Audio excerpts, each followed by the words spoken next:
Press the bell icon on the YouTube app to never miss a video from Newslaundry.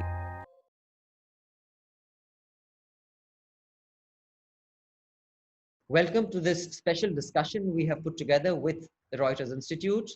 We'll start off with a report that Rasmus and his team have prepared that tell you about the digital news space in 40 countries around the world.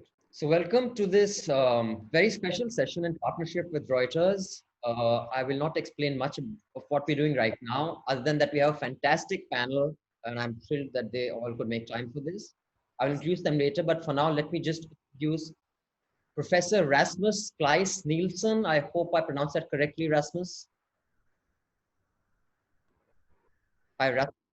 Can you hear me? Yes, thank you very much. And thanks for this. So you're the director of the Reuters Institute and director of the Reuters Institute for the Study of Journalism. You're professor of political communication at the University of Oxford, and you've been the director of research at the Reuters Institute and editor-in-chief of the International Journal of Press Politics. You are now going to present this report that you've done on digital news. I'll leave the rest to you to tell us. Thank you very much. And that's a very kind introduction, and it's a pleasure to be able to do this in partnership with the Newslaundry and with a great panel. So every year at the Reuters Institute for the Study of Journalism, we publish what we call the Digital News Report, where we look at how people use news and media across the world and how they think about issues around news and media. And while the report covers 40 markets across the globe, it doesn't currently cover India. We hope to address that in the future. But we've always found that it's been really interesting to discuss the key findings with journalists and with editors and executives from across India to think about what the implications of these global trends might be in India. Sometimes there are similarities, sometimes there are differences, and I look forward to discussing that with our great panel. What I want to do before that is just to run through a few key findings from this year's global report, which was published on June 16th. Before we then open up to a discussion of what things look like in India, I will draw a few instances on some work we did in 2019 with support from the Indian Express, Quint, the Hindu Media Group, and the Press Trust of India, where we surveyed specifically English language internet users in India. So we have a few comparative touch points there specifically for the situation in India. But first, the Digital News Report. The Digital News Report is the world's biggest ongoing survey of news and media use. We cover 40 markets in 2020 with more than 80,000 respondents. It's based, because we are interested in digital news, specifically on an online panel. So of course, in some countries that we cover, like Kenya or South Africa and Mexico and others, this will underrepresent the habits of the part of the population who are not online yet, often older people, less affluent people, less privileged people. So that needs to be taken into account here. The report is made possible by 15 different sponsors, including the Google News Initiative, independent media regulators like Ofcom in the UK, media organizations like the BBC, as well as foundations and universities in different countries to support this piece of work.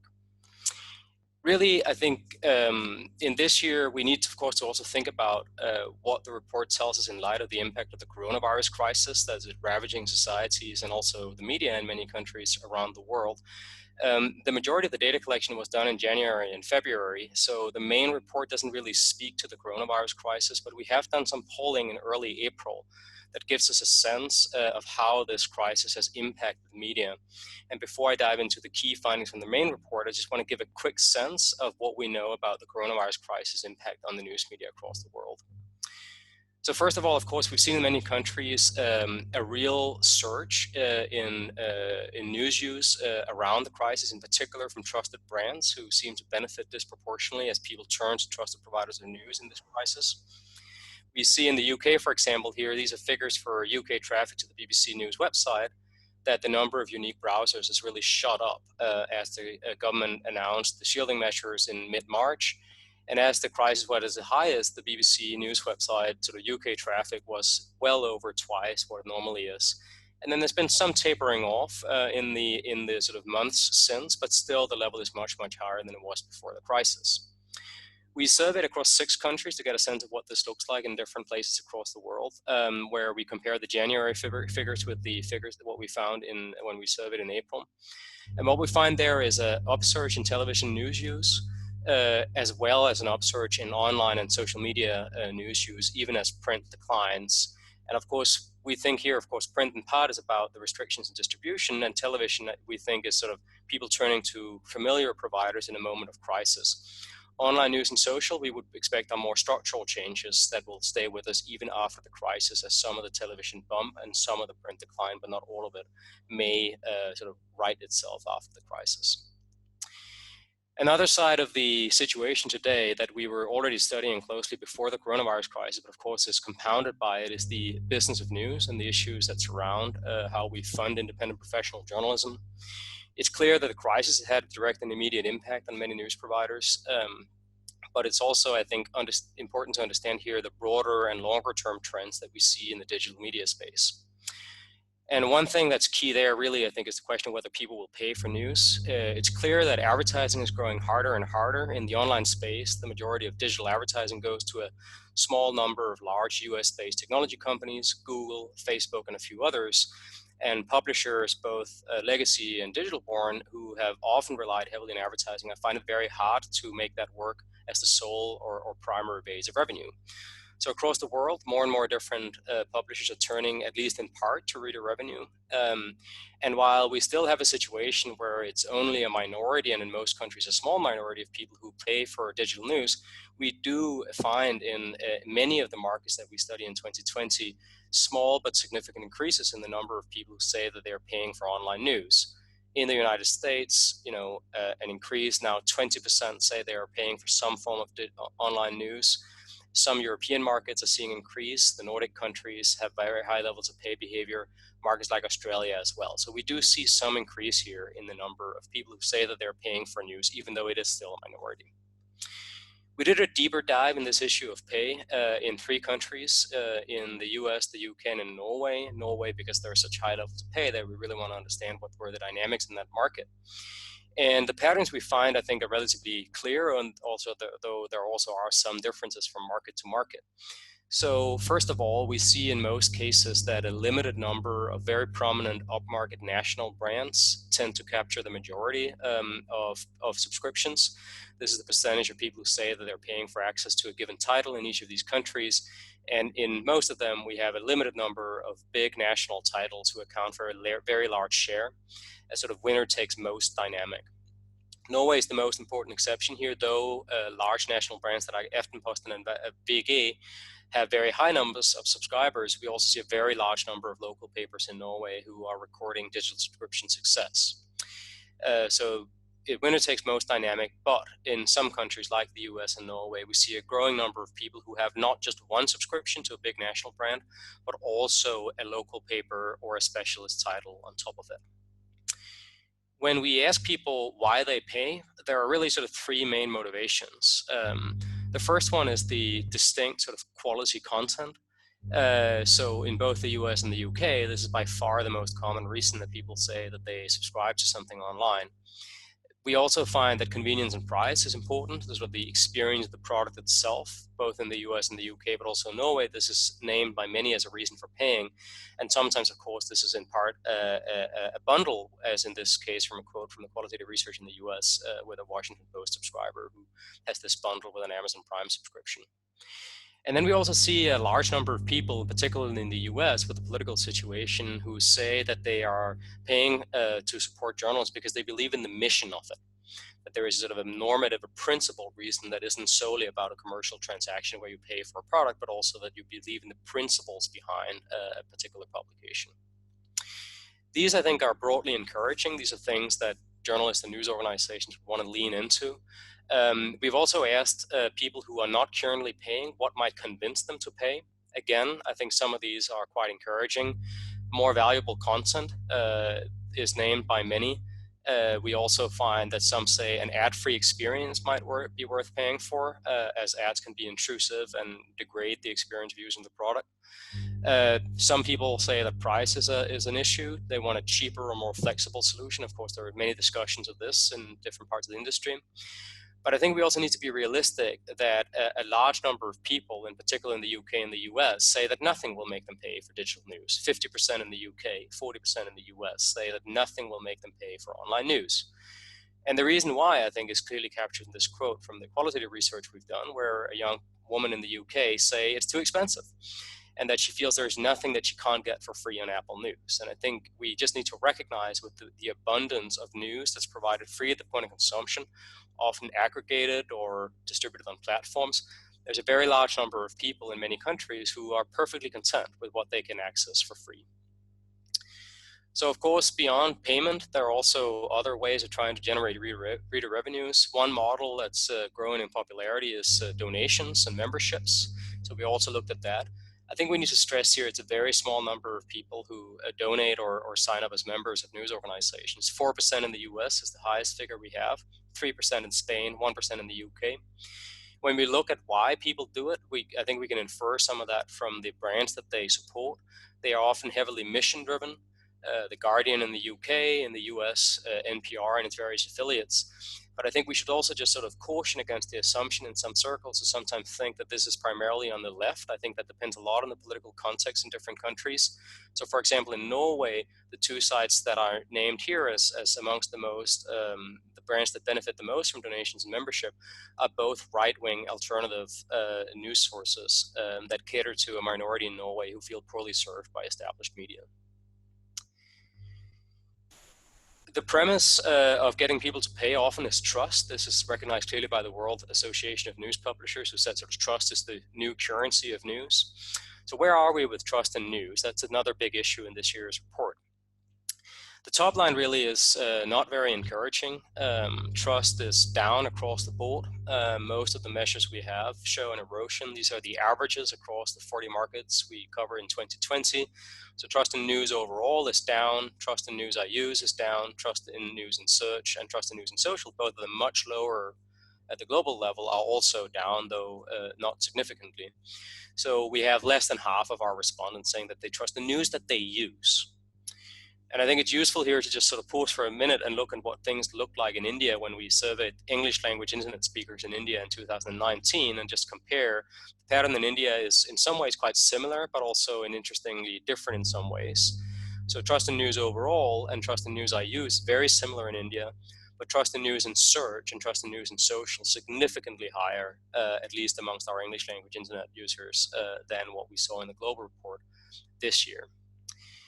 In many markets across the world, we see declines, often driven by polarized politics, by angry disputes over issues of sort of public policy or culture, and deep disagreements. This can be the Hong Kong extradition bill protest, it can be the Brexit discussions and general election in the UK and similar issues.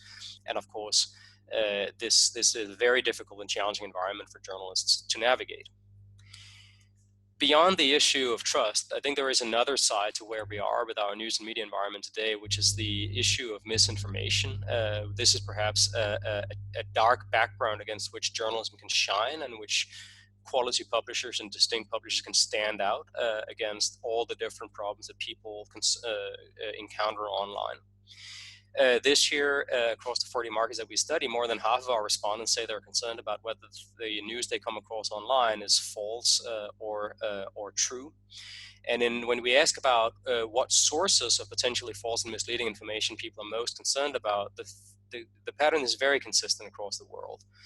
People are most of all concerned about the behavior of politicians. This is the source of potentially false and misleading information that most people say that they're concerned about. It's also clear that there are some people who are concerned about activists and some people who are concerned about journalists, or indeed by ordinary people, sort of strangers that they come across on the internet. But the central focal point of concern here really is about domestic politicians, who many people say are spreading false and misleading information. Now, of course, problems of misinformation are not only about the sources of misinformation, it's also about the platforms via which this misinformation is distributed. And here we find that concern is really centered sorry, I'm just going to skip this one in the interest of time, are centered on the big platforms. So 29% of our respondents say they see Facebook as a concerning platform for false and misleading information. A large number of people say they see messenger apps like WhatsApp owned by Facebook. There are concerns about search engines like Google, video sharing platforms like YouTube, and also some concern over Twitter, though, of course, because Twitter is used by many fewer, there is also much less concern. Here, there are some interesting differences from country to country. So if we look at what platform people are most worried about in different parts of the world, in the United States, Facebook is the center point of concern. But in South America, for example, in Brazil and in Chile, more people are concerned about WhatsApp than are concerned about Facebook. In South Africa, there are high levels of concern about both Facebook and WhatsApp. And then there are some interesting variations in Asia Pacific, where, for example, in South Korea, concern is focused on the Google-owned YouTube, and in Japan, concern is focused on Twitter. The platforms are nonetheless widely used despite this very high level of concern, despite the often low levels of trust in the news that people come across there. So looking at just the overall level of use, we find no clear sort of signs of any sort of declines, and in fact growth across the board as many of these platforms become more and more widely used by many, many people across the world. So big growth for WhatsApp, big growth for Instagram, some growth for Snapchat, and very, very high levels of stable use for Facebook and YouTube, for example. When we look at use for news specifically, so not just news in general, but news specifically, we've seen some decline over time for Facebook after the algorithm changes, and growth for most of the other platforms. YouTube in particular by now is very widely used. 21% say that they use it as a source of news. WhatsApp is now more widely used as a source of news globally than Twitter is, and there's been real growth for Instagram in particular among younger people.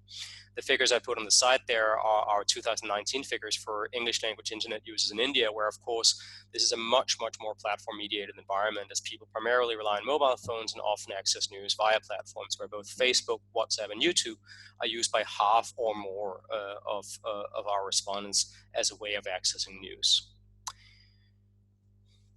When we look at not just whether people are using these platforms, but what's their main way of accessing news online, this is the pattern we find across the 40 markets that we cover in 2020.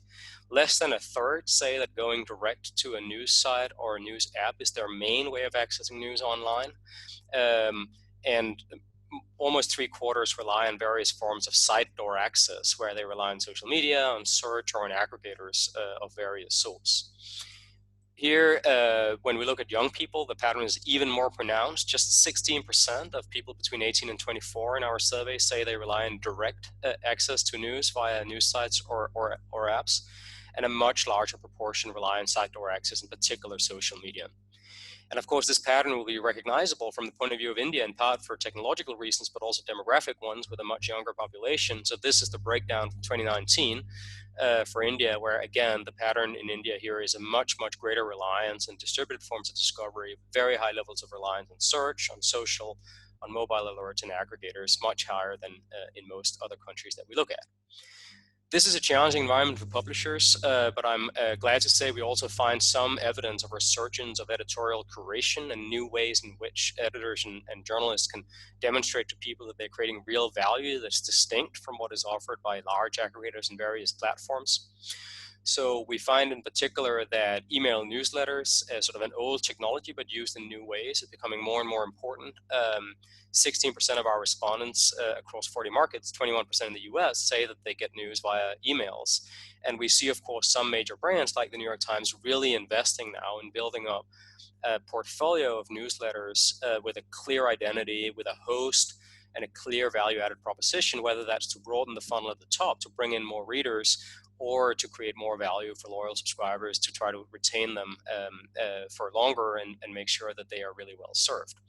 Email newsletters is only one way in which this is done. We also see podcasts are being offered as sort of convenient audio briefing. Podcast consumption has been hit quite hard by lockdown in many countries, as people don't commute, they don't listen to as much on-demand audio. But we've also seen the format has been used really well to create bespoke pop-up podcasts around an important issue like coronavirus. And the people who say they are using podcasts are really very happy with it. 50% say that podcasts are giving them a deeper understanding of issues and other types of media. So I think a clear opportunity here, at least for some publishers. So in recap, the coronavirus has increased demand for news, but the economics are more uncertain.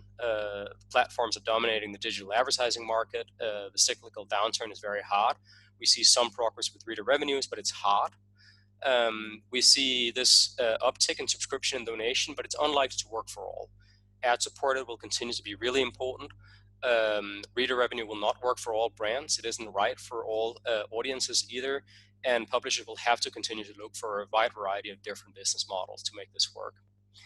Trust in news continues to fall, with partisanship a key factor in many countries, and I think is a central issue for publishers, both individually and collectively. How can we rebuild the public's trust in what we do, both because it's essential to our editorial mission, but also because it's going to be the cornerstone of our business going forward. One reason for that might be this sort of backdrop of misinformation, where most people blame politicians and social media, but it is the case that some people blame journalists and news organizations too for the misinformation problems that we see online.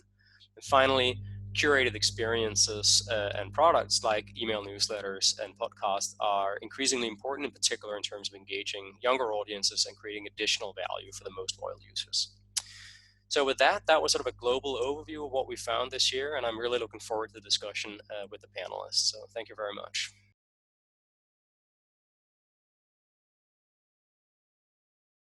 So thanks, Rasmus. That was very enlightening and many learnings, I'm sure, for all of us. So I'll just get straight into the discussion. I'll introduce the panel. We have Ritu Kapoor from the Quint. She's an Indian media entrepreneur. She's co-founder and the CEO of Quintillion Media. It jointly owns Bloomberg Quint with Bloomberg LP. She's also the co-founder of the Quint. It's a digital news platform, as many of you would know, if not all. And also one of the founding members of Network 18 back in 1992. She's a board member at the Reuters Institute of Journalism, World Editors Forum, and an advisory board member at the British Council for the Future News Worldwide Partnership Program. Welcome, Ritu. Thanks, great to be here. Also with us is Anant Goenka, the Executive Director of Indian Express Group. He's credited with successfully growing the Express Group's brand of courageous and independent journalism to a younger, digitally enabled audience.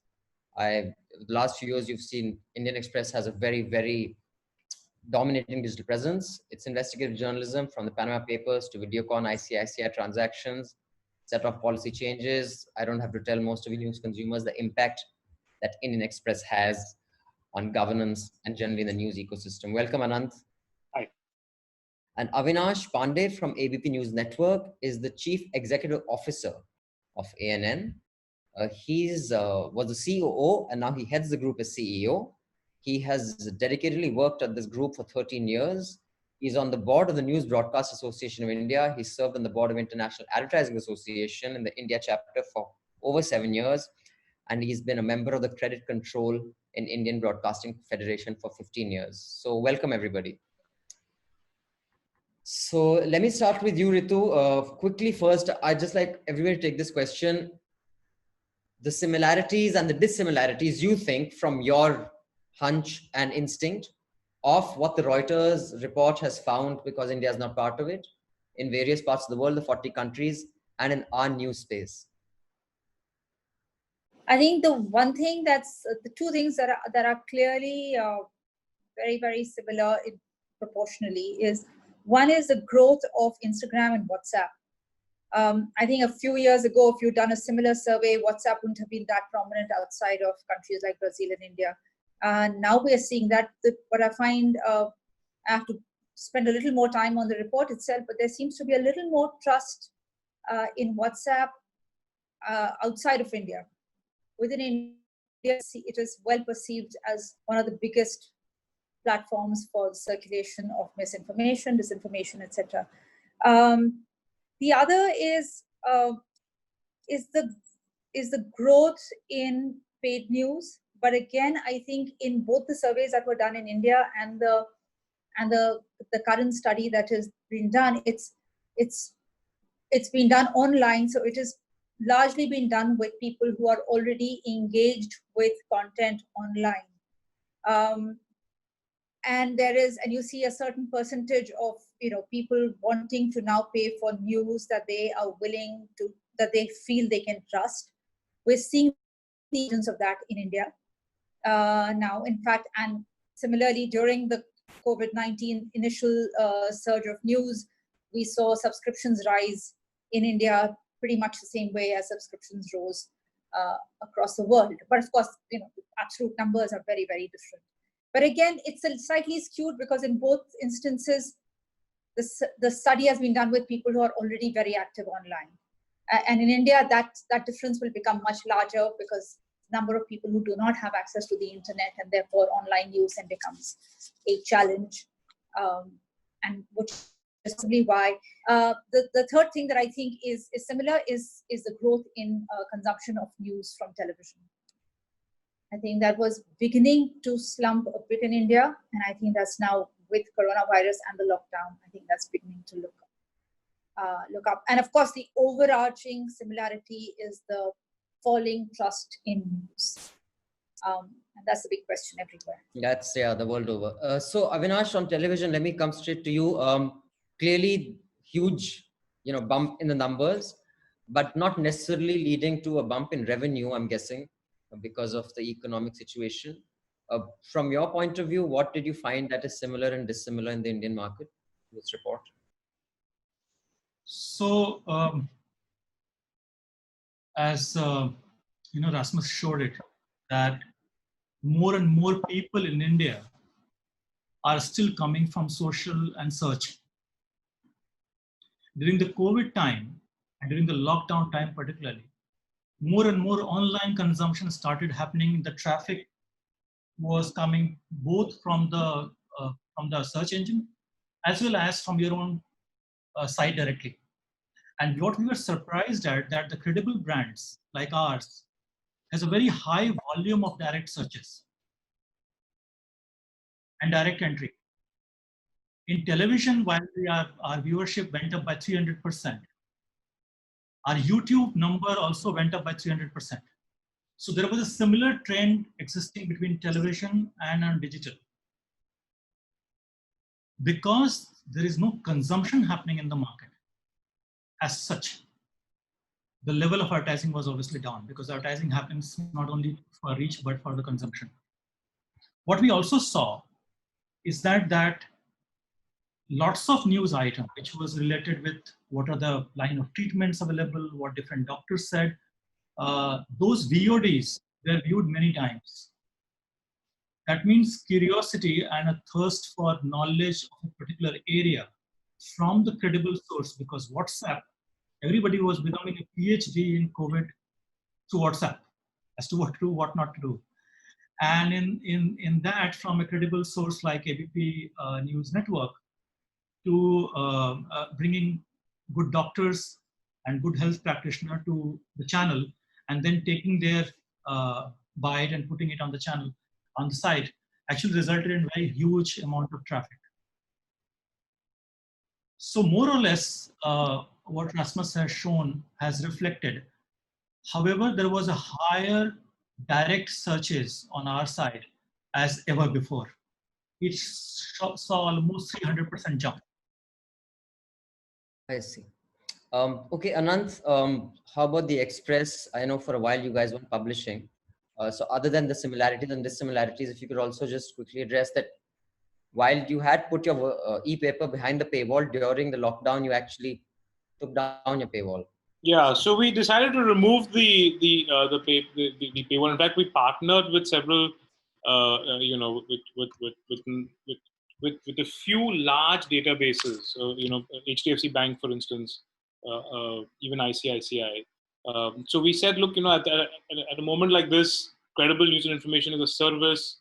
HDFC Bank says, I want to give my customers a credible source of news and information.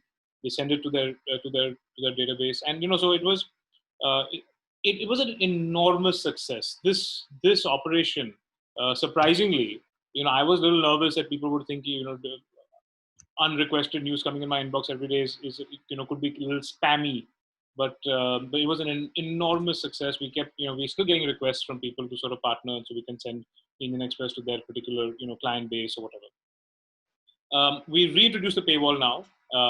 Obviously, our daily conversions sort of have gone up significantly. But, I still think in India on the subscription piece, the numbers are just too small to really say is a similarity or a dissimilarity. I mean, I think the jury's still out on that. And, I think only time will tell. And I don't think anybody's really made that, big and sort of step in that direction, arguably with the exception of the Hindu, which I think the numbers that we hear at least are very heartening. So, so I think that's a tough one to, subscription. I just don't think it's, I don't think it occupies 100, even 50% of management bandwidth. I think it was just a way of, at least seeing that, we were doing all this work, we were putting all our reporters were in so much of harm's way, and the paper is not getting distributed, it's not printing for, actually for the first month, it was like that. So we just wanted to make sure that the work was getting out. And I think we managed to do that quite successfully. Similarities, other than the subscription piece, on the trust factor, the findings of the report, do you think there are any similarities or dissimilarities? Yeah, I think I would love to know, I would love to know in India whether politicians would be considered a higher source of misinformation or not. I mean, I think that'd be very fascinating because, this concept of fake news is a word that actually interestingly came around now, by politicians really. But, as my chief editor always says, right, like I think it's a beautiful line. He says that the biggest fake news of the century was when Colin Powell stood up at the United Nations and said that, weapons of mass destruction were found in Iraq. I mean, so fake news is, the stronger the government, the more the fake news you'll see. And this has been happening forever, right? So, I don't know the answer to that, and we'd love to see that survey done in India. But I think that's one big kind of piece. I think a big similarity that we saw, one is that the surprising success of the podcast piece. Even though people are not commuting, I was, and both Ritu and you are doing podcasts as well. I think that was really, I'm really thrilled, about that. Again, no money in it yet, but it shows engagement, right? Like, we see the average time on site for news sites is 2 minutes, 3 minutes, at best, if you're a video heavy site, 3.5 minutes in India. So if somebody, no matter how small the number is, if somebody is habitually coming and spending 15 minutes on a particular piece of content in audio format, I think it's a really, encouraging sign. So I think podcast was one similarity that we saw. I don't know. I mean, I would like to talk about donation. Does donation mean, will donations only come for opinionated partisan media? Are we saying that? Actually, that's one of the things that's on my list to discuss. But... So I'll just put a blanket question and ask again, and I'll stop then. I think I've spoken for a long time. Today, if we were to open up subscription, I think who you subscribe to, right, is a big voice of is a big expression of what kind of content you want to succeed. And, I dare say, we might not like the answer, but I dare think the winner, if all mandatory, all, news content on digital has got a paywall, it's put behind a paywall, no matter what the price, assuming the price points are the same, I think we know who the winner will be. And I think we don't want to admit it. But it will be, in my view, the most partisan, opinionated kind of media. Maybe. So I think that's an interesting thing I would love to study and sort of get a sense of. Okay, so Rasmus, I come to the panel to discuss the Indian context. India, considering it's one of the largest news market in the world, purely as far as news platforms are concerned, whether it is Hindi, English, or any of the state and language platforms. You did do a study, not quite as comprehensive as this, in 2019. Are you planning to do a similar one here? And from your experience as a news professional and an academic in the space, what is your hunch? I mean, we have been very fortunate to be able to do the study last year, which we saw as sort of a pilot study in India. And we worked with various Indian partners on some research in India for some years now, and we really want to expand that. So I very much hope that we will include several Indian languages in the digital news report next year. That's our intention. We have to work out the practicalities, but we hope to do that. And I really look forward to having some more data to bring to this discussion. Our view is that India is incredibly important in itself as the sort of large and complicated democracy that it is. But I think it's also that India in many ways is indicative of where the future of news lie around the world. India has a young population. India has a population where, despite deep inequality and poverty, people are embracing mobile media and digital media with great enthusiasm. And I think Indian publishers are facing some challenges of how do you cover a very diverse and disputatious society with limited resources in the face of quite hostile political pressure, with limited trust and a somewhat sort of vulnerable economics that are global challenges. In that sense, I think India is incredibly important for the rest of the world to understand as well, because I think we can learn a lot from the experience of Avinash and Ritu and their colleagues, both reporters and journalists, as well as editors and executives. So I think we have a lot to learn. I think it's clear, as Anand in particular alluded to, that the very long history in India of newspaper cover prices being almost symbolic and largely reflecting the recycling value of the paper that the news was printed on, and the very, very heavily reliant on advertising, combined with a television market where a lot of channels, at least in English, were not really making money, but were sort of subsidized by various proprietors with different interests,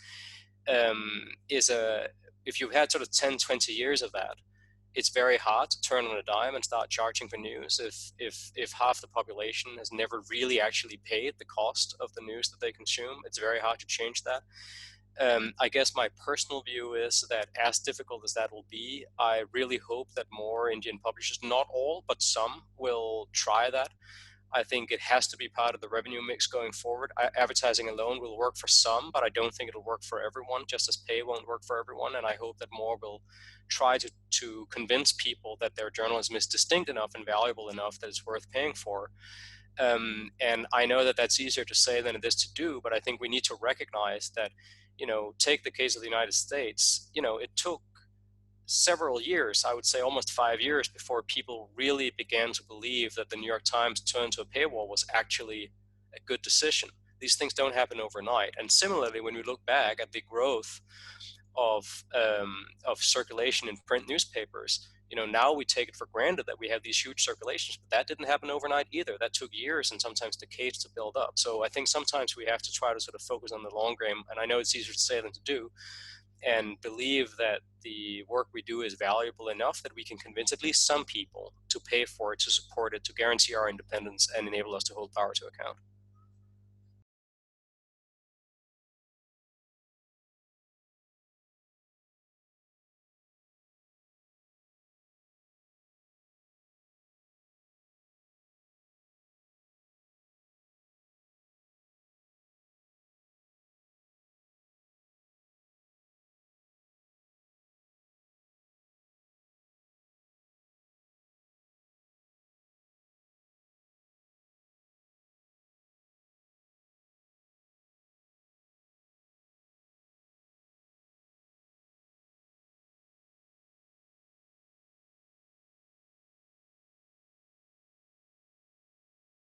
Okay, so I can tell you what I think, and you're right that the news broadcasting industry in India does not think in that direction. My personal belief is that nothing should be free. Because if anything is free, it's never valued ever again. Now, considering the ecosystem of the cable distribution in India, news channels does not have an incentive to put a paywall on that on television. Even those channels which are so-called pay, they are 5 rupees. 2 rupees, 1 rupee, right? 5 paisa, like that, this is priced. It's a notional pricing. What we want to do now, and so my digital team is against it, I can tell you. But we produced about 40 documentaries in last 9 years. Okay? These are timeless documentaries. Each documentary having 9 to 10 episodes. The one right now we are making on the COVID impact. I want to put all of them behind paywall on my site. Right now it is available on YouTube. Now the fear that they have, the moment you remove it, we won't get the traffic. If you won't get the traffic, then we won't get the advertising revenue, blah, blah, blah. And I said that one day you have to begin. So you will find ABP News Network in next 3 months' time to have a paywall. I'm also moving into another direction, which is we have some celebrity anchors who do shows either once in a month or on a daily basis. What I'm adopting the model is of WSJ on them, that when you come on the site, you will get a glimpse of about a minute, other than the live broadcast. So live broadcast anyway is funded through the advertising.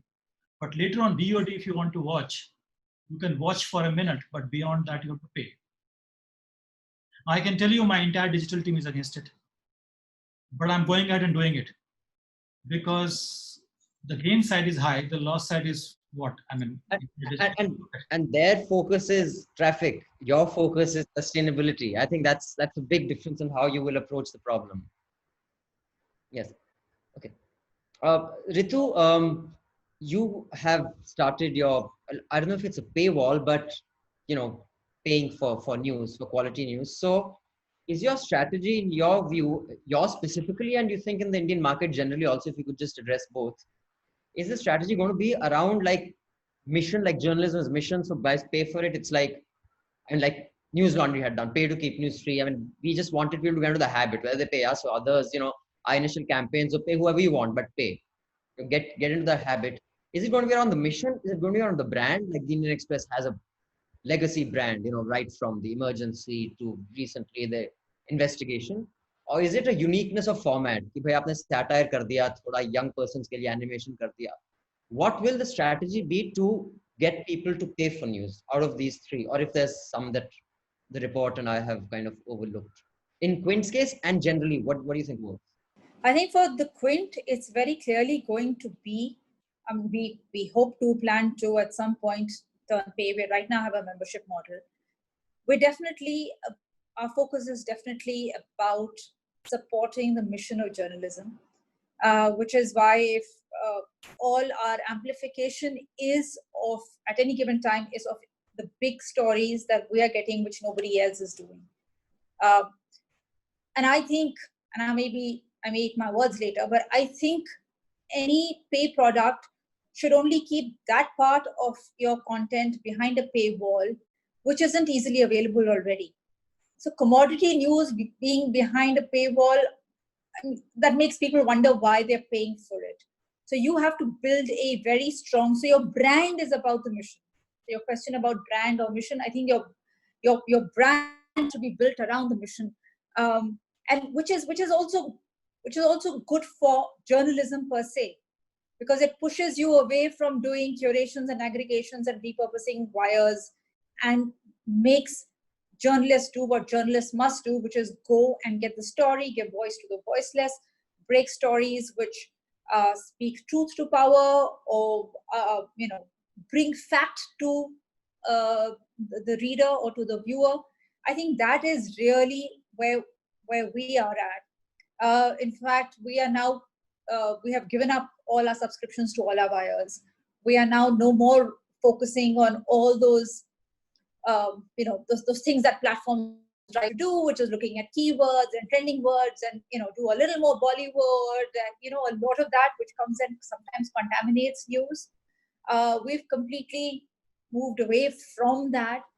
When did this change happen? I mean, you're saying, you had wire agencies, and the traffic and just doing news that everyone was doing was a part of your bouquet. Yeah, we were also doing that while we were still focusing on doing original and enterprise news, but we were also doing that. We had ANI and PTI and INS, and we had all of that.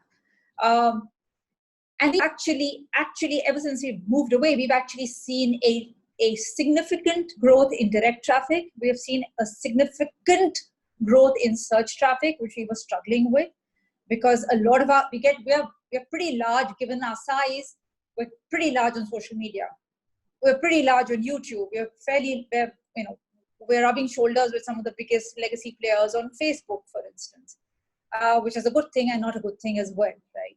So this is where, and so that's our model for going behind a paywall. When we do right now, that's our communication. That and the other vertical that the two other smaller entities that we are beginning to enlarge is of fact check, which we think is great even in terms of building trust, because it's an interactive process where we ask readers to send in stories that they may have come across on the dark web, which we may not have access to as journalists, and then we do the fact check on that and the citizen journalism bit, because I think citizen journalism is now here, whether it is critical moments from CAA protests in India, whether it's George Floyd's neck being pinned down for 9 minutes.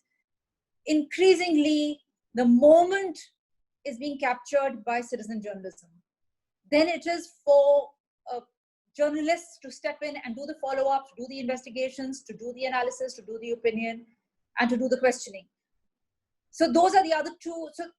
So original journalism, fact check, and citizen journalism, sort of participating with, partnering with the reader in the process of journalism. That's really what we're working at. And of course, for Bloomberg Quint, it's pretty clear. It's a very strong corporate and business site. It's got a hard paywall, and we've seen a incredible upsurge in subscriptions even during the time. I mean, we know that we've had to downsize because of the no license. We've had to cut down the operation. We've had to scale down, and during this process of scaling down, which was a pretty dark moment for us as a company, we've actually seen a crazy surge in subscriptions. So something is right there. But yeah, the logic of, I guess, the Bloomberg Quint, it's a niche product. It is for a niche kind of. It's a utility. There's also a utility factor there. Exactly. So all right. So Anant, for you, what is the strategy going to be? Of course, your brand is a very strong brand. But from what I understand, if you could just address this in a little bit, what are the costs of distribution of a newspaper? Like if you were to say, forget print, we will not print the Express. It does not have to go in everybody's hands. People know the print. I think in the digital space, in Express and NDTV are higher than, most of the other legacy news players, whether it's your app consumption or digital consumption. Would that be something that you would consider, or is that too radical? And what is your strategy around? Is it the mission? Is it the brand? Or is it the uniqueness of your formats or your product? Yeah, no, look, I think let's just park the print piece aside for a second, because I believe I'll address that first. I think I really, really, bottom of my heart, believe that print is here to stay. I mean, I keep saying this, and I know people, but every indicator shows. I mean, the kind of demand for the newspaper in Bombay was the most severe lockdown. Everybody's like, when's the paper coming? The moment the vendor could get there, in fact, I actually think if the distribution comes back to where it should be fast enough, you'll actually see it. I will not be surprised if print readership ends up growing next year. Because suddenly I feel like the newspaper has been rediscovered. I think one of the similarities that we spoke about was, the idea of credible news and information. I mean, people, wanting that domain expertise now in the news that they consume. I think that's one thing we've seen. I think print stands for that. So I think print, the issue with print distribution is, can we keep increasing that cover price? So we're not selling at that, as Rasmus said, we're not selling at that just about the price of the recycle value. Can it be a 15 rupee daily paper? Can every newspaper in India be selling at 15 rupees rather than 5 or 6? I think that's the battle that we have to fight, and if we win that battle, there'll be a sustainable growing print readership battle. And I think that's one thing the industry has to tackle. On the digital subscription, I really believe that they're two different users. Even if the same print reader wants to be an Indian Express digital subscriber, he's being a subscriber on digital, not for the newspaper, but for all the stuff that goes on the digital side. So the videos, the podcasts, the real-time news updates from the credible source and the trusted source of news and information. So I think... Are your podcasts behind a paywall? No. Our podcasts are very well distributed, actually. It's all across. But I'm saying, that's what people are going to want to sort of engage, and being part of that larger community, saying that you are an Express subscriber, that you're supporting independent journalism, you're supporting journalism which has a history of standing for independence, a history of empowering you. I mean, these things sound like platitudes, but I do believe there's a value, and we haven't even begun to see how much that is before we explore beyond. The mission of journalists and what the mission is one piece. I think the other piece also, what is this doing for me? And I think what we kind of want to get into is that, that the idea of without any baggage or any bias, we're going to explain stuff to tell you why you should know this, why this matters to you. Because, I feel people want to, impress at a job interview, no matter how young they are. They kind of, people want new ideas. They want to learn. I think it's a misconception to think that, you have to dumb down to have volume. The problem is that we don't, and, hand on our hearts, we don't have the experience in investing in the production of the content as much as we do in creating the content, in terms of in reporting that content. I think that is one big cultural shift that I think the Quint has done a very good job with. The amount of effort that goes into the same story that we would do.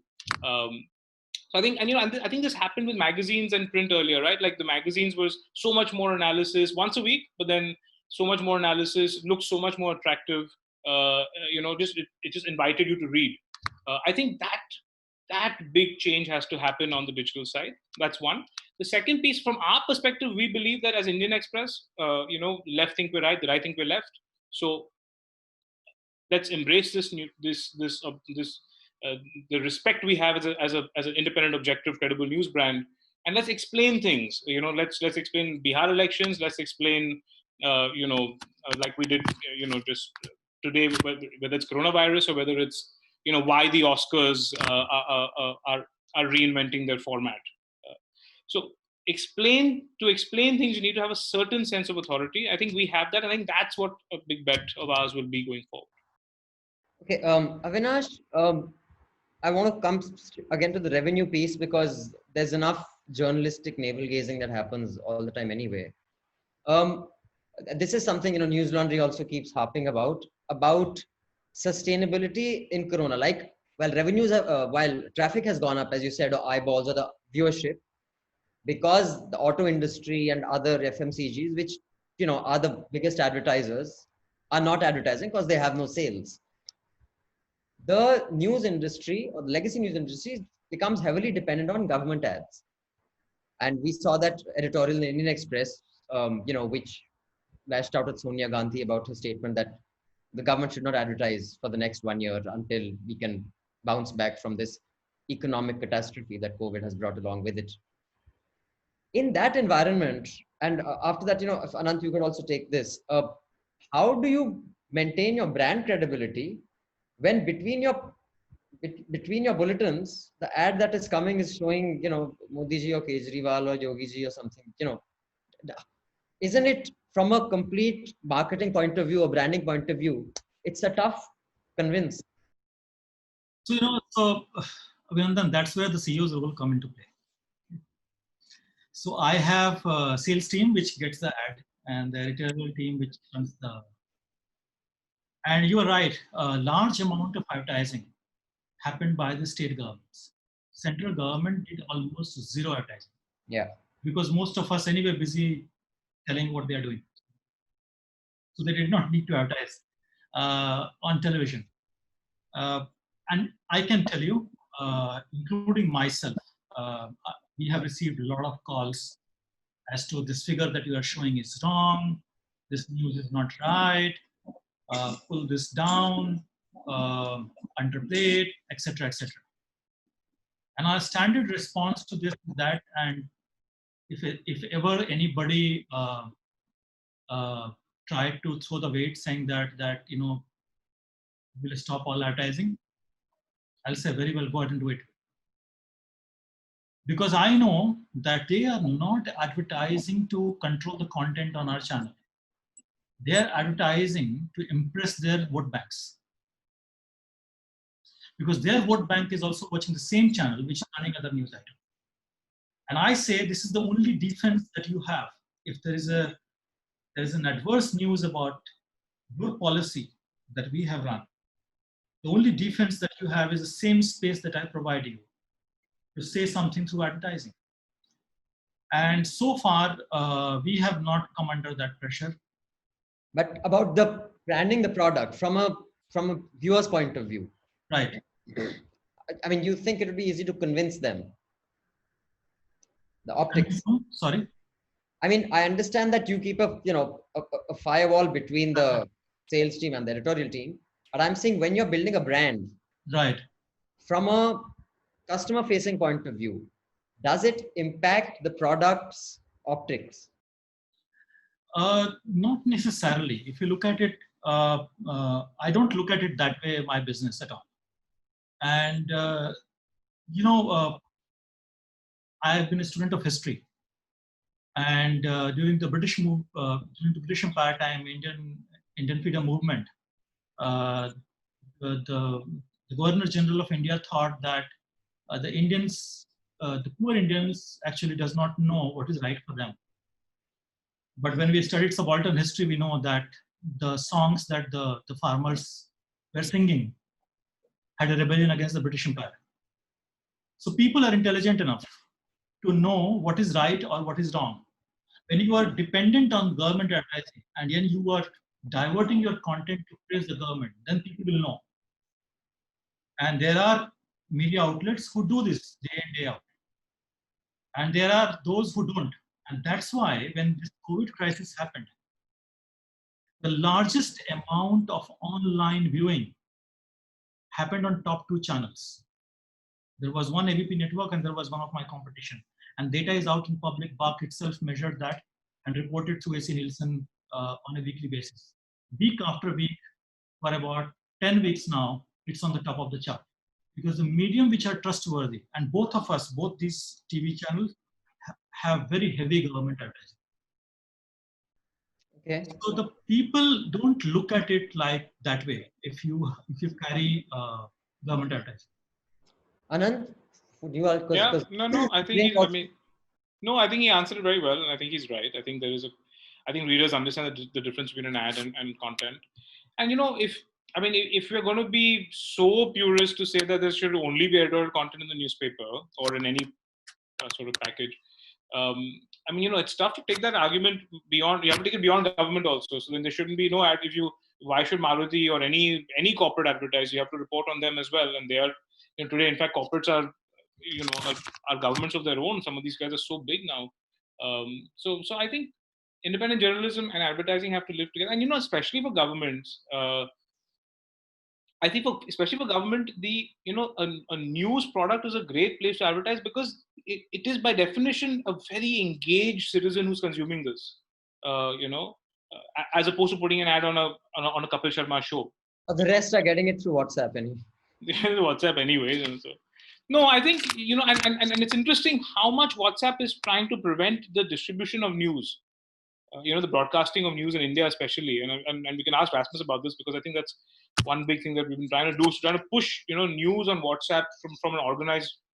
If I can have a subscription service on WhatsApp, I think that would be huge. But WhatsApp is not very forthcoming about making that happen. All over the world, they've not allowed any news service of scale to really grow. In fact, they've always curtailed it. So it's interesting that so therefore a platform of daily or a certain frequency of news attracts a certain kind of citizenship to consume, and that is a citizenship that is actually that I think is a great target audience for government and political advertising. Okay, I just like to tell our audience that Avinash has another meeting to go to because I am going to extend this since I have these people until they completely throw their device away. I'm going to extend this till 3 o'clock. But Avinash, if you have to go, do let me know. I know you have another meeting, but we have 20 minutes. I'm hoping I can. I will wave at you 5 minutes before. Sorry? So I have a meeting sharp at 3. I can spend 10 more minutes. Oh, great. That's perfect. So Rasmus, if I can just come to you, I have 2 specific questions. One is, when you said it's a temporary reliance of trust in the news brand on television, COVID has led to. Why does your report say it's temporary? Is there, because we don't know yet, right? Maybe this habit will not change. Now people, the 300% jump in television, why do you believe it won't stay? And secondly, this entire political alignment is a key factor for the subscription piece. It's very different in different parts of the world. Like in the US, the partisanship plays a very big role in the subscriptions numbers, whereas in some of the others, it doesn't. In Europe, while you said, I think Denmark or Norway, it was very high, but towards the right. Where do you think India falls on this? And why is this temporary, the bump on trust? Sure. So I'll sort of break the answers to that down into sort of 3 components. One is the bump in use. Another one is the change in trust. And the third one is the relationship between politics and subscription. In terms of use, there is a crisis. All of us are thrown into a new situation. All of us have to make choices about how do we respond to this? How do we protect ourselves, our loved ones, and our communities? How do we judge the decisions made by people in positions of power about how they are responding to this crisis? And in this unusual situation, I think all of us are inclined to turn to sources that we trust in advance, and we will access them in the means that we are accustomed to.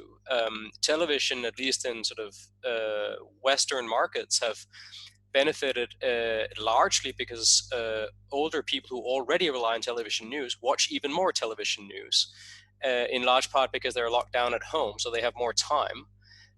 Digital has benefited in parallel, often similarly, from everyone using digital more, sometimes because they have more time, but also in many cases because people who were accustomed to reading a print newspaper now have to make do with the e-paper or the app or the website. Now, the reason I say that I think the bump for television news will be temporary is that, you know, at some point the lockdown will end and people go back to work and they will have less time. I think the bump in digital will also fade, but not to the same extent, because I think some of that is about people who didn't use digital so much before using it more. And I think they will find, as almost everybody else who has started using digital media and mobile media across the world, that this is actually quite convenient and quite satisfying. And if you break someone's habits for 3 months, I think only a subset of those people go back to print, at least in the markets that I know well. Then there is the question of trust. And I would very much agree with the premise of your question. We shouldn't expect these trends to be the same in every country across the world. Trust is complicated. It differs in different contexts. The reason I suspect that it'll often be temporary is based specifically on research we've done in the United Kingdom, where we've surveyed every 2 weeks during the coronavirus crisis. And what we find is early on, there was sort of a rallying around the flag. People turned to established, trusted institutions. But then over time, very quickly, as it became clear that both the sort of the government response had perhaps in some ways been lacking, but also that because it was in some ways lacking, this became increasingly political, increasingly divisive, increasingly debated. It became more of a partisan issue of what you thought of the news. So in just 6 weeks, we saw a massive decline in trust in the government, first and foremost, but also decline in trust in news as this became more political.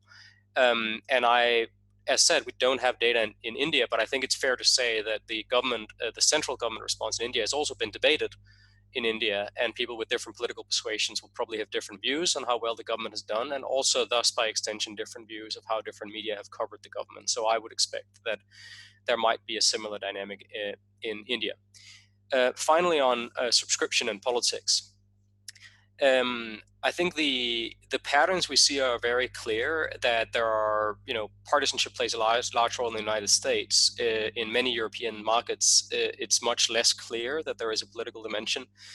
I think the underlying commonality here really is more than anything is about the combination of identity and means. Who do you want to be? Who do you want to be? And what are you able to do given the means at your disposal? And I think that's the underlying commonality between a quite political decision to say, I will subscribe to this news organization, or I will donate to this news brand because I support their politics, versus the saying, you know, I will subscribe to this news publication because I want to be the kind of person who reads this and who benefits from this and learns from this. And I think we can see in the United States that these can overlap in a way. It's true that there are some very partisan brands who have done well for themselves in the United States in news and media for the last sort of many years. Fox News is very clearly on the right politically. It's one of the most lucrative news brands in the world. And of course, many critics would say that the New York Times and the Washington Post might be seen as leaning liberal, even though their executive editors would deny that furiously. But we also see others. The Wall Street Journal is a center-right publication editorially. They are doing well with subscriptions. Some individual local newspapers in the United States are also doing relatively well in terms of signing up digital subscriptions. So identity can be about other things in politics. It can also be about where you are. If you are in Boston, you might want to read the Boston Globe. If you are in Seattle, you might want to read the Seattle Times, irrespective of your politics. And that's, I think, what we see in the Nordic countries, just as we will hopefully see people in India saying, you know, I want to be the kind of person, you know, who follows the Quint, and therefore I will donate. I want to be the kind of person who reads the Indian Express, therefore I will subscribe. And of course, other publications like the Hindu and Business Standard and others have followed a similar line in India. But Fox does not have subscription. I mean, you gave Fox's example. I read this report. I think it was the Neiman Lab website. It's a Pew Research that was done. I forget exactly which website it was on, where their research and their poll showed that the tendency of people who self-identify as liberals tend to pay for news, whereas those who self-identify themselves as conservatives or the right wing tend not to pay for news. I mean, I think we should, just to untangle that a little bit, I mean, the majority of Fox, both, their business and the majority of the consumption is based on television, which is very much a pay product. It's part of a very expensive cable bundle. And it's, in fact, it's one of the most expensive channels in the United States. So it's true that digital is not subscription-based at Fox. It's basically brand extension. And sort of broadening the funnel at the top and retaining visibility and relevance. But Fox's business is very much based on pay. And I would add to it also that it's true in terms of the more conventional digital subscriptions that many of those go to upmarket brands that are often read by people who lean liberal politically. But I think we should also just recognize they're read by people who are affluent, urban, well-educated, who lean liberal, and I suspect that the other things matter as much. It's more to do with their purchasing power rather than their political ideology. I mean, not only, but that's what I meant by who you want to be and what you have the means to do. There is an aspirational element to this. What kind of person do I want to be? And then, of course, there's also a question. You have finite resources. Some of us are very privileged, and we can easily subscribe to a news publication. Other people have to make harder choices. What do I want to spend my money on? And news does not always come top of that list. Ritu, on people who they had polls in various countries that who is the biggest source of spreading misinformation, and India is not there, but I would imagine we'd be the US example of, we'd say, politicians. If you could just weigh in on the advertising part of it, is that part of Quint's forward plan? Is your strategy at all taking that into account as a significant revenue earner? And if not, when we hit convergence, when print, broadcast, digital is all goes through one cable, that same cable will bring everything into our home. So whether it is a television channel, whether it is a website, then where does that leave those who are completely dependent on advertising when you're taking on a Facebook or a Google? I don't think dependence on advertising is going to vanish anytime soon. But I think what is beginning to happen, and I heard that in what Avinash said, and we are seeing a bit of that in what we are trying to do at the Quint, which is, I think, lessening your dependence on the platforms for your distribution. I think if you can build direct traffic to your site or give people a reason to come directly to your site, and part of that is about being behind a paywall, as well as we have been seeing even at closer home for us at the Bloomberg Quint. I don't think advertising is vanishing anytime soon. Whether you go for government advertising or not, I think is a call that individual publishers take. But I think what has become more dangerous is paid content. And in fact, a lot of the TV channels that are Fox equivalents, etc., are really, they're propaganda channels, right? So how they are being funded or what their business models are, they come and mess up with other independent journalists, because the sales they walk team, the market. Yeah, because the sales team is an apolitical sales team, right? And they are all going out. And so there is, because you started your question to me with misinformation and politicians being seen as a source of misinformation, I think in India you'd find that a very divided response. I think there are those who believe in the government, who have been made to believe that the government is the savior, especially right now in the current COVID crisis. And I don't know how many of those, I know that I'm constantly having debates with people on WhatsApp who are not willing to look at data, who are not willing to look at credible news sources, but are happy to look at whatever is coming to them, either through propaganda media or through news content, which is coming without a identity in terms of a brand, but is circulating on channels like WhatsApp. So it's all very mixed up right now. And I don't think, I know Avinash said that the audience is very discerning and they're able to make up their mind. But that is not, from where I stand, that is not what I'm seeing right now. I think there's a lot of confusion about what is news content and what is being paraded or masquerading as news content. So that's one aspect of it. I don't think the subscription model. We know that philanthropy in India is few and far between. We know that subscription is small. I don't know how many regional news sites can depend on subscriptions. And the scalability of it. I think it's one sustainable. Scalability of it. I think it will be. I think it has to be a mix. I think it has to be a mix in the revenue source. But I don't think, I think it's a critical mix in the revenue source, and hopefully as more and more subscription growth happens, your reliance on ad revenue comes down. But I don't think you can look away entirely unless you keep your costs so minimal. Now, if you're a Quint, for instance, where for us ground reporting is critical. Now, ground reporting is very expensive. So for us to say that we'll really cost cut so much down to, having 10 reporters who are largely sitting in the office, and therefore because we can't spend on them going out, then I don't know, then your mission is lost. Right. So, okay. I mean, what I think what ends up happening, and I think it's been written about before, you end up with lots of niches.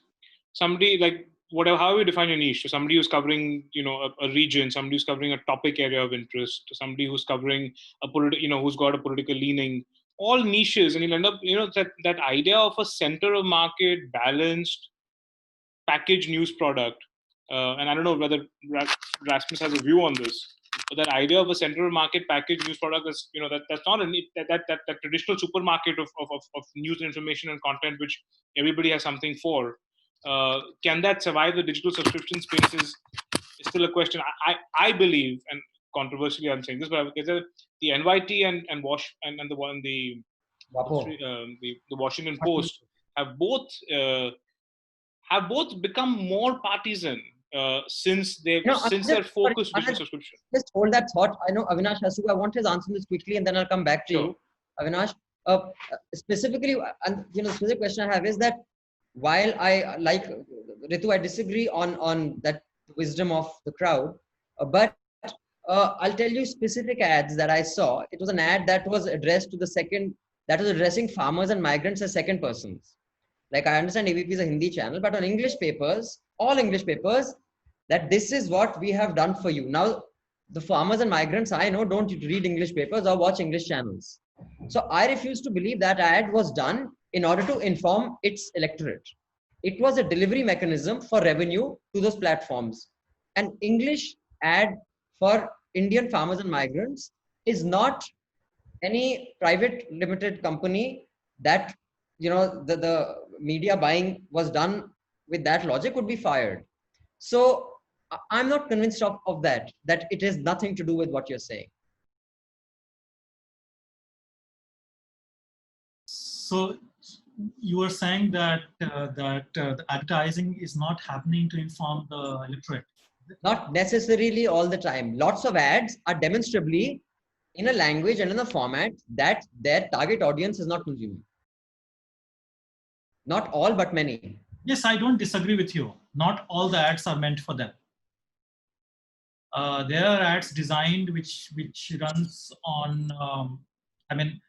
I remember once the biggest advertising on chikungunya was happening on the sports network. So obviously, many a times advertising spent on different medium does not necessarily reflect what actually it meant for. But largely, the ads which we are getting right now are about the healthcare facilities, precautions, and what you should do in terms of if somebody in the family gets sick. So on home quarantine and all that, etc. These are the ads that we are getting, and there is not much difference that I have seen in past 6-8 weeks as far as the vernacular and the Hindi news channels are concerned.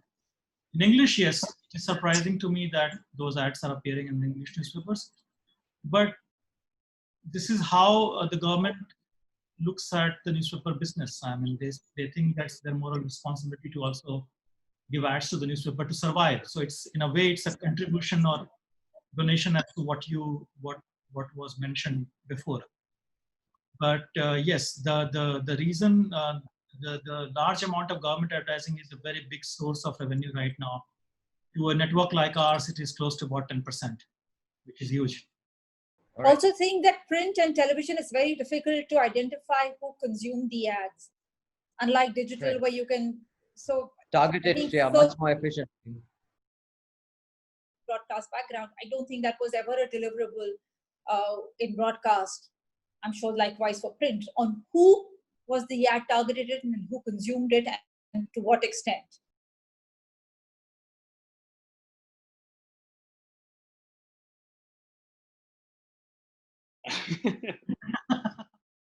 Yeah, so go ahead, Anant, finish your thought. Thanks, Avinash. It's 2 minutes to 3. Thank you I know so you much, have to go. Rasmus, Abhinandan.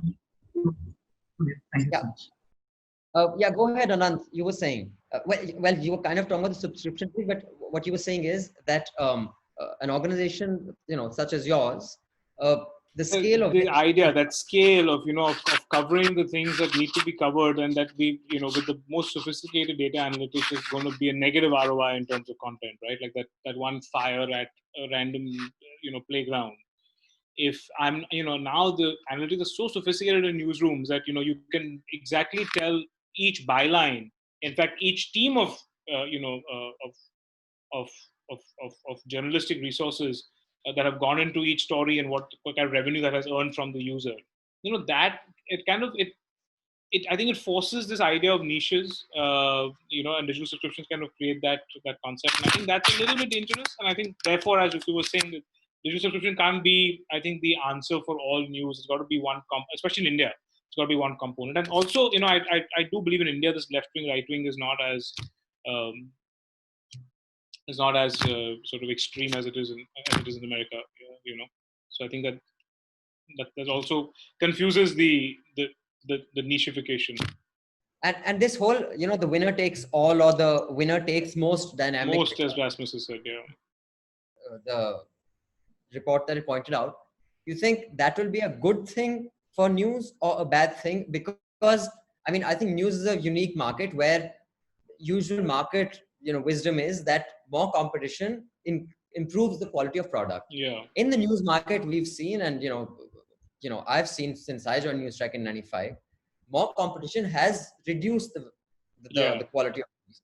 I mean, I can confidently say, and even the programs that Ritu used to produce, even some of them that weren't news related, that were more travel related, the quality of programming of Living on the Edge or Newstrack was way better than any news programming we have now. Yeah. So since it's a unique market, and like we've seen recently, IBM, Amazon, well, not Amazon, but IBM has, and I think Microsoft has told the US government that we will not let you use our face recognition technology.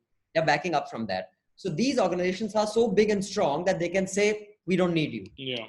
So in a sense, you could say that's good because now they can stand up to the government. So would a winner takes most logic in news, and 20 years down the line, if that there were just 5 pillars standing, HT, Express, Hindu, TOI in the English space, and me and Ritu were gone, would that be a good thing for news, or would that be a bad thing? I want to know. Then I'll come to Ritu.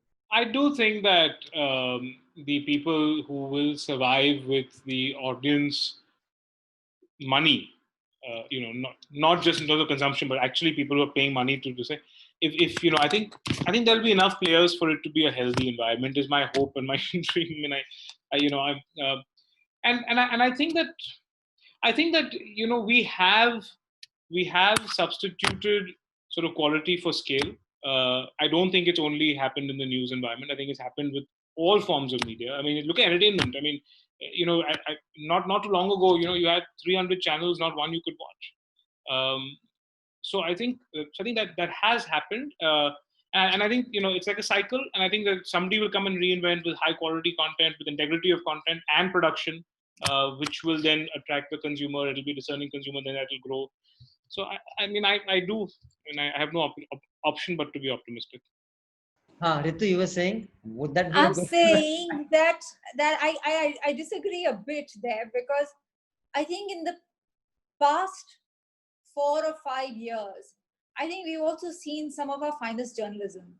Sure. And apart from NDTV, the Indian Express, most of that journalism hasn't come from those who are potentially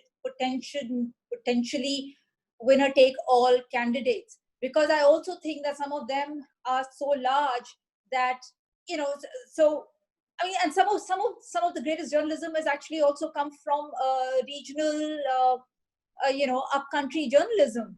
You're For so right. I instance. actually want to discuss that, but we Yeah. went out of time. About local papers surviving is such Yeah. an important. In fact, So- NPR had a so- podcast on that.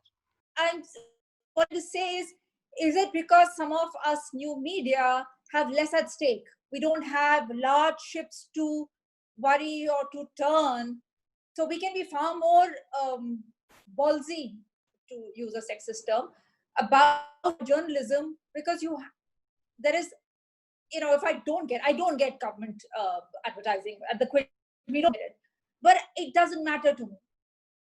So in order to get the government advertising, I don't need to do anything which eats into the kind of journalism I want to do. And I know that even down south, some of the finest journalism has come from some of the smaller, newer media, or the ones that have just broken away from larger media and set up as smaller niches, as Anant pointed out. So while I agree that there was in this design of speech, sometimes quality of production or quality of fact check, etc., has taken a hit, but I think we are actually seeing, despite the government of intolerance that we have, despite all the odds, despite all the financial and regulatory choking that is being done, I think we are seeing some of our strongest journalism. So I don't think, I'm also optimistic, because I don't think all is lost, and therefore I hope it doesn't become a winner takes all eventually in India. I hope there are those who are wanting to spend on an Indian Express, those who are wanting to keep an Indian TV alive and vibrant, who is willing to keep, be philanthropic towards the Wire, to keep Scroll, the Quint, and some of the regional, smaller, up countries, news outfits going, like that journalist who broke the news on the midday meals, for instance. Right. We won't have got those stories, but and that's excellent journalism. And it's withstood every fact check and every threat against that journalist. That's true. I agree. I think if you aren't an optimist, you can't be in news. I think news space is still optimist. But Rasmus, to give you the last word, and the specific context of what Ritu spoke about, we didn't have time because there were so many things, and these people, I want to ask them so many questions. Is what Ritu spoke about local journalism, and in fact, NPR had a podcast on this just 3 days ago on how the danger of local newspapers and news platforms dying is not good for journalism, because while Ronan Farrow may have taken the Weinstein story to, world, it was broken by actually a very small newspaper, which is local newspaper. The Larry Nassar story was broken by a local newspaper. In fact, she was at the Media Rumble a few years ago.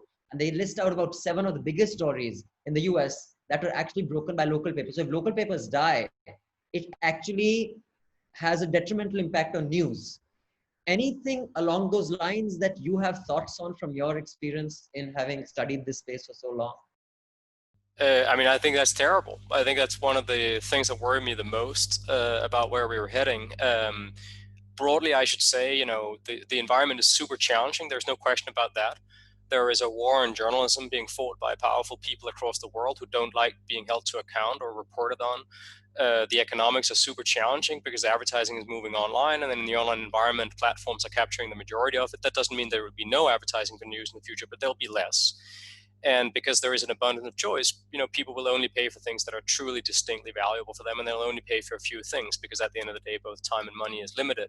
And on top of that, you have all the issues around trust, and also the question of how do you cover very diverse and increasingly disputatious societies in a way where people will will trust that you are in good faith, even if they don't agree with your editorial line or your take on the events of the day. And we see that, I think, very powerfully around the big sort of political issues of our time, but also many social and cultural issues. And I think, to Ritu's point, that we should sort of recognize the value of the journalism we had in the past, but also perhaps not romanticize it. I think some of the stories that the Quint has done on sexual harassment on Indian university campuses, for example, I think we can't put it down to a lack of resource that Indian English language newspapers didn't report very much on that in the past. I think we have to sort of take into account that there were perhaps other factors, just as the sort of very limited representation of people of lower caste and so on and so forth arguably does influence how the news is covered, even if resources are there. So I think there are some very real challenges, and I think local is key to that. The United States has been in a sort of in a global perspective sort of particularly privileged position that due to sort of the accidents of how distribution and advertising worked, it was very lucrative to do local news for a long time in a big, rich country. We, of course, need to remember in most of the world, it was never like that. And they never had the kind of local newspapers that the United States and a small number of European countries had. I think in Brazil, it's something like about half of Brazilian cities have no local newspaper and never had one. So in this sense, while tragic and a real loss, and I think it is a very real loss and a tragic one too, you know, the American experience is often not a very good guide to what things are like elsewhere, but local is very pressured. That's very clear. That said, I think, you know, I'm a cautious optimist in part for the reason that Anand says, you know, you have to be an optimist. You know, does it help to be a pessimist? I don't really see that it does. But also, I think, a realist and say, well, you know, we got to focus on the things that we can control, and we need to understand the reality of the situation we're in. I think the reality of the situation we're in is very challenging, but not impossible. And I think it's encouraging that we are seeing in a crisis that people turn to trusted news providers for information. I think it's encouraging that while there are very real problems of misinformation, and clearly some instances where all of us some of the time, and perhaps a few of us all the time, are sort of a bit naive about this, that in general our research suggests that most people most of the time are quite discerning and quite skeptical of most of the information they come across on social media, and are quite aware that some politicians some of the time are probably at the roots of many of the problems of misinformation, even as there are other problems too. I think that's quite encouraging. And I think it's quite encouraging that even in a world of near infinite choice of freely available content, including news, that a growing minority of people are saying, you know what, it's worth paying for proper news. I agree. And that even in situations where some people won't pay, that they're still turning to free advertising supported news providers because they believe that what they do is different from just stuff, and because they would rather have reported news from news organizations than just the opinion of some random person on the internet, or, you know, the self-interested narratives of politicians who would like to sort of get re-elected and escape accountability. I think that's encouraging. Thanks, Rasmus. That report is really, really enlightening. I hope you do one for India. I have already sent this one to my colleagues. I said, okay, now let's plan a strategy around these findings. I think we will need a series to really dissect your report and extract maximum value of it. One discussion is never going to be enough. So I'll talk to you about that. I don't know if that'll be possible. Thanks, Anant, for the wonderful journal that Indian Express does. As I said before, while other brands can set the standards on scale, you guys have always set the standards on the quality of journalism. And Ritu, your coverage of the Delhi riots is, man, sorry, Anant, it's outdone you as well. Sure. I don't know whether you've seen those stories, but I've been following it. Actually, I must say, I really enjoyed the stuff in Hindi, the videos in Hindi on the Delhi riots. I thought that was, the Delhi riots were also on the migration. The follow-ups that we are doing on the FIRs, yeah, exactly, the report, charges, ground reports. how the chronology doesn't stand. Outstanding. So thanks, guys. And to our audience, I hope you enjoyed that. I thoroughly enjoyed that. I could have gone on for another hour, but thanks for moderating. This has been great. And thanks to the whole Newslaundry team for partnering on this event. It's been great. Thanks, guys. So thanks for watching. Those of you who have this, for me, a very enlightening discussion. I hope there are many takeaways we can take, both as professionals in the news space and those who are just general news consumers. And I will wind up by saying what we've been saying in Newslaundry for so long: when the public pays, the public is served. So do support independent news, no matter where you are or what kind of news you like, because even if it doesn't become the only revenue source, the news consumer has to become an important revenue source for news to really survive, to do what it does, which is talk truth to power and serve the public interest. Until the next time, see you.